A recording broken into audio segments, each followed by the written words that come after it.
ever feel like you're drowning in information online? Like you just need a map to figure out where everything is and what it all means? Yeah, totally. It's easy to get overwhelmed. Well, that's what we're tackling today. We're going deep on web crawling and web scraping, two tools for navigating the web and making sense of it all. They get thrown around a lot, these terms, but they're not the same thing at all. Right. And knowing the difference is like having a secret decoder ring for understanding how so much of the data we see every day actually gets collected and used. Exactly. Think of it like this. Both web crawling and web scraping involve interacting with websites to gather information, right? Yeah, sure. But the scale and the specificity are totally different. That's what we're going to unpack in this deep dive. Yeah, we'll lay it all out, clear as day, how these techniques work and why they matter so much in our data-driven world. And we've got this awesome guide that's going to be our roadmap for this journey. It breaks down all the nuts and bolts. Perfect. So, first things first, what exactly is web crawling? Imagine the internet as this massive, interconnected web of roads and paths, like a giant maze. A web crawler is basically a digital explorer. Goes out there and systematically travels those paths, discovering and mapping out every destination along the way, every single web page. So it's creating this giant index of everything out there. You got it. And it does this automatically. These crawlers, sometimes they're called spiders or bots, they start with a few initial web addresses, kind of like starting points on your map. Okay. These are called seed URLs.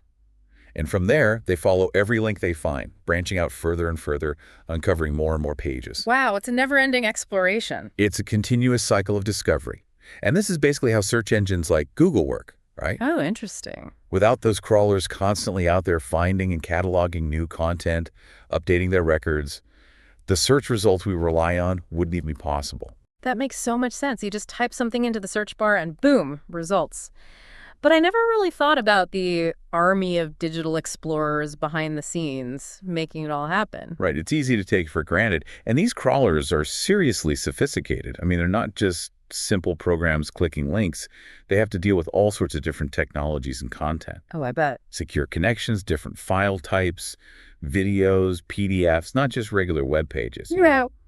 And every website is structured differently, so they need to be able to navigate all of that. I can imagine. Plus, they have to play by the rules. Respect the guidelines set by website owners. Makes sense. There's this file called robots.txt, and it tells the crawler which parts of a site are off limits. Oh, okay. They also have to be mindful of how fast they're going. Can't just bombard a website with 1 million requests at once. They'd crash the server. It's a pretty delicate dance they're doing, and on a massive scale. So can we break down that whole process like step by step? How does a crawler actually go about this exploration? Sure. It all starts with those seed URLs we talked about. Okay. The crawler gets those, plus some instructions like how deep it should go on a website, how many links to follow. Okay. Then comes URL processing. The crawler goes to a page, downloads all the content, and the first thing it does is check that robots.txt file. Make sure it's allowed to be there. Following the rules. You got to be polite. Right. After that, it analyzes the structure of the page, the HTML code underneath it all. Okay. The really crucial part is link discovery.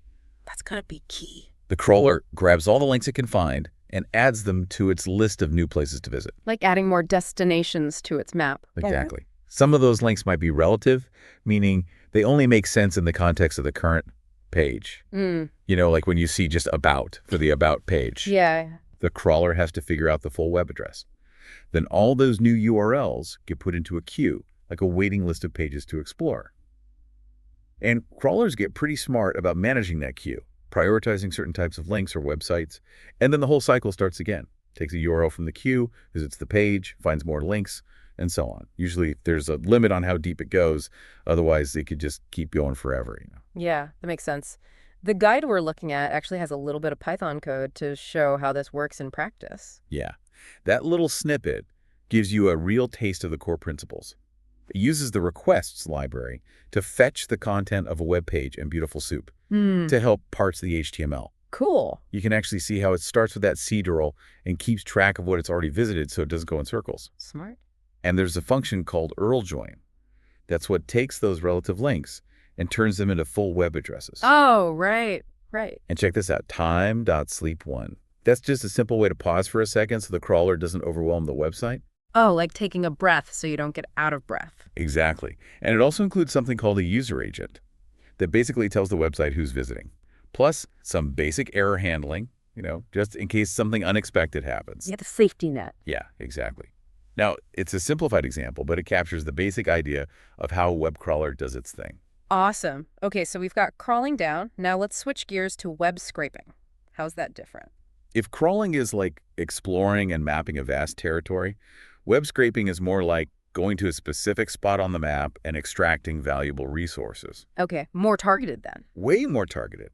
With scraping, you already know what pages you're interested in, and you're after specific data points from those pages. So it's less about discovery and more about extraction. Exactly. It's like if crawling is finding all the bookstores in a city, scraping is going into a particular bookstore and writing down the price of every single copy of, say, Moby Dick. That's a great analogy, and I can see how this would be super valuable for businesses and organizations. Oh, absolutely. They use it for everything. Tracking competitor prices, gathering market data, pulling together news articles, collecting data for research, you name it. It's like a custom-built data vacuum. And the tools for scraping must have gotten pretty advanced to handle the complexity of websites these days. Oh yeah, they've evolved like crazy. Modern scraping tools can handle all sorts of challenges, like rendering JavaScript, which is crucial because a lot of websites load content dynamically using JavaScript. Right, the page changes as you're on it. Exactly. And many of them use tricks like rotating IP addresses so they don't get blocked by websites that are trying to detect bots. Some can even solve those annoying CAPI-TCHA challenges automatically. All right, sneaky. It's a constant game of cat and mouse, but it's really important. The guide we're looking at mentions that the market for web scraping software is expected to grow by over 15% every year for the next few years. Wow, that's a huge number. Yeah, it just goes to show how essential this capability has become for so many different fields. Totally. So if we were to break down a typical web scraping project, what are the main steps involved? The guide lays it out pretty clearly. Yeah, it does. It all starts with URL identification. Okay, so figuring out exactly which pages have the data you want. Yep. That might involve spotting patterns in website URLs. Like, let's say you're looking for all the product pages in a certain category on an e-commerce site. Right. There's a challenge here, though. You need to make sure those URLs are actually valid and figure out how to deal with pagination. That's when the data you need is spread across multiple pages that are linked together. Oh yeah, like those next page buttons you see at the bottom? Exactly. The second step is request handling. Okay, so that's actually sending requests to those URLs to get the data. Yep, just like your web browser does when you visit a web page. But scrapers need to be a bit more careful. They have to include the right headers in their requests, or they might get flagged as bots and blocked. Oh, right. They don't want to set off any alarms. Exactly. This step can also involve dealing with things like rate limiting. Websites often put limits on how many requests you can make in a certain amount of time. So you can't just spam them with requests. Right. If you go over those limits, you might get your IP address blocked. Uh-oh. And sometimes you even have to manage user sessions, like if the data you need is behind a login. So there's a real art to making these requests without getting shut down. For sure. It's like a delicate dance. Yeah. Now, the third step is data location. Okay, so once you've got the data, how do you find the specific bits you want? So you've got the content of the web page, right? It's an HTML code. Right. You have to pinpoint exactly where the data you want lives within that code. Often you need to inspect the structure of the HTML and create selectors. Those are basically instructions that tell your scraper where to look. Like a treasure map. Exactly. But there's a catch. A lot of modern websites use dynamic content, stuff that loads using JavaScript and AJAX. Ah, so it's not always immediately visible in the HTML. Right. And to make things even more fun, website layouts can change without warning, which can break your selectors. Oh, that's tricky. It can be. The next step is data extraction.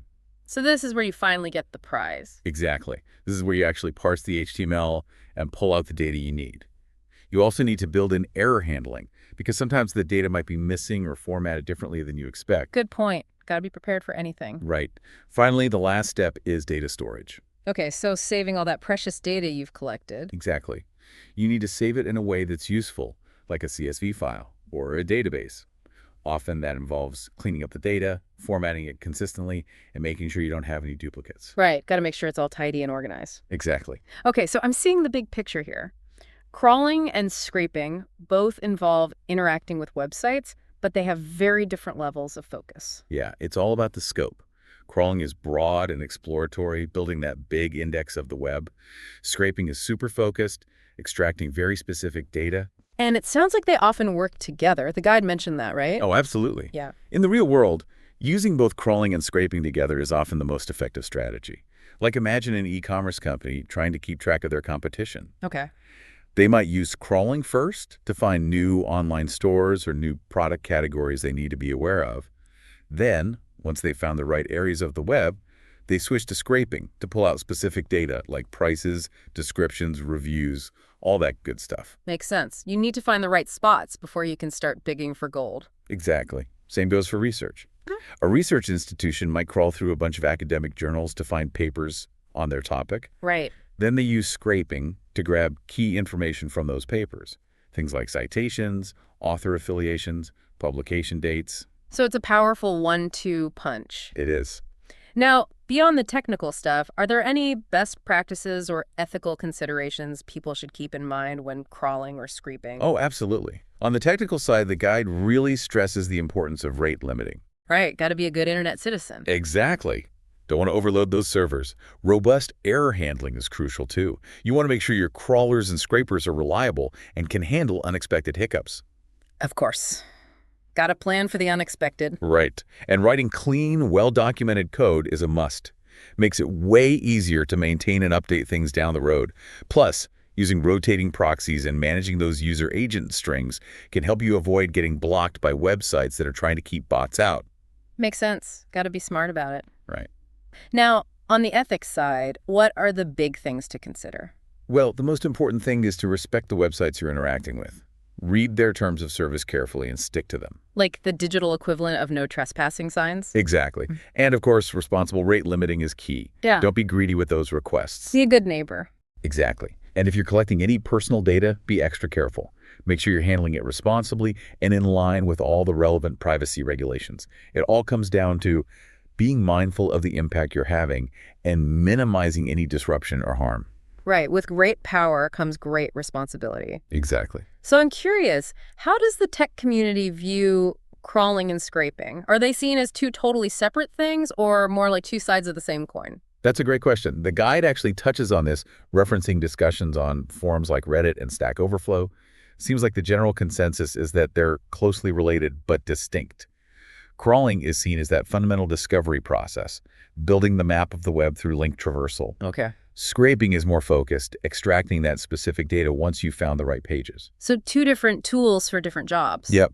There's this idea that came up in those discussions, crawling with a purpose. Oh, yeah. What's that about? Basically, the community sees a scraper as a kind of specialized crawler. Instead of exploring everything, it's laser-focused on specific websites or specific pages within those sites, and it's programmed to extract a very specific set of data. So it still uses crawling to get around, but it's got a clear mission. Exactly. But some people feel like the lines can get blurred, especially when you're dealing with complex projects.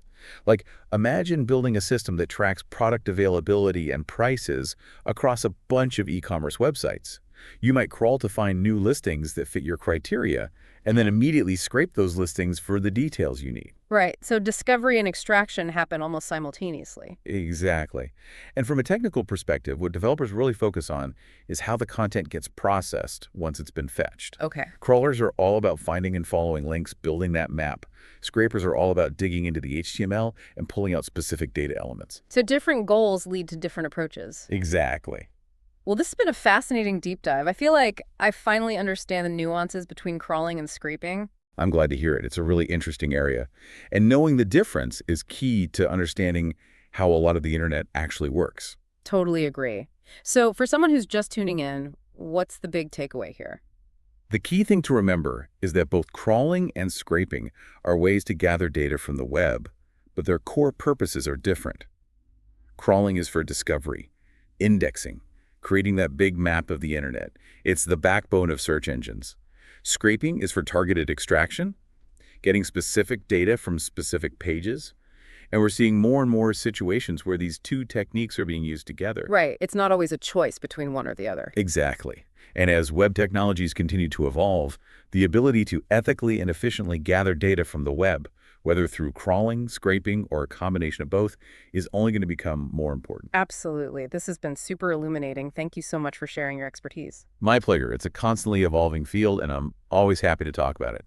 Now, as you're reflecting on all of this, think about how these technologies might continue to shape the way we access and analyze information in the future. That is something to think about. It raises some really interesting questions about the future of data and our relationship with the internet. Thanks for joining us for this deep dive. We'll catch you next time.